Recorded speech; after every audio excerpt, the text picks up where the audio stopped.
মাছটা লবণ হলুদ দিয়ে মেখে নিয়েছি, এখন ভেজে নেবো। এখন ভেজে নিচ্ছি, এখানে দিয়েছি আর এখানে আছে কিছু। দেখো আমি ঝিঙে আর আলু আর এখানে কাঁচা লঙ্কা কেটে নিয়েছি। তো বন্ধুরা তোমরা কেমন আছো সেটা বলবে। আমি প্রথমেই বললাম না, কারণ কাজেরটাই আগে যাওয়া যাক, তো বেশিক্ষণ হলে কেউ দেখে না ভিডিওটা, তার জন্য লং হলে। হাই বন্ধুরা, তো আমার ভাজা কমপ্লিট হয়ে গেছে, মাছ ভাজা। এবার আমি দেখো কড়াই তেল বসিয়ে দিয়েছি। এবার এই যে ফোড়নে জিরেটা দিয়ে দেবো।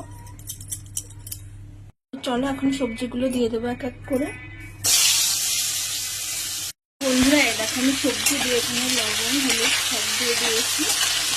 এখন ভালো করে মিশিয়ে একটু ভাজা করে নেব। ভেজে নিলে জিনিসটা খুব তাড়াতাড়ি মানে নরম হতে সুবিধা হয়, আর কষিয়ে নিলে তো আরও ভালো, সেটা করতে নিয়ে জানাই টেস্টি হয় তরকারিটা সেরকমই। আর তোমরা কে কে ঝিঙে খেতে ভালোবাসো সেটাই কমেন্টে বলবে।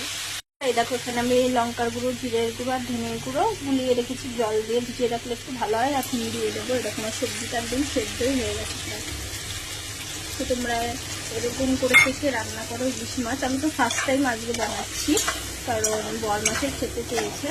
এর আগেও একদিন করেছিলাম, সেদিন খুবই ভালো হয়েছে। তো আজকে অনেকদিন পর করছি, তার জন্য বললাম ফার্স্ট টাইম। তো এখন ভালো করে কষিয়ে নেব। দেখো আমার পরিমাণ মতো জলটাও দেওয়া হয়ে গেছে, এখনো ফোটানো বাকি। আর তার থেকে বড় কথা হচ্ছে কে কে বললাম তো ঝিঙে দিয়ে খেয়েছো সেটা বলবে। আর আলু বেগুন দিয়ে তো খাওয়া হয়েছে প্রায় ইলিশ মাছ। তো আমি ভাবি তোমাদের কাছে কিন্তু নতুন শেয়ার করতে, নতুন নতুন জিনিস রেসিপি।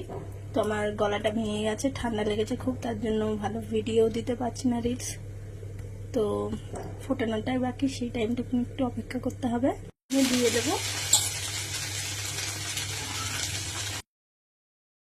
এই দেখো আমার রান্না কমপ্লিট। তো তোমরাও রান্না করে দেখো কেমন লাগে। দেখে তো খুবই ভালো লাগছে, কালারটা আরো বেশি স্পেশাল। আর ইলিশ মাছ তো তোমরা প্রায় সবাই খাও। তো সবাইকে বাই, ভালো থেকো, সুস্থ থেকো। এইভাবে রান্না করে আমাকে কমেন্ট করো।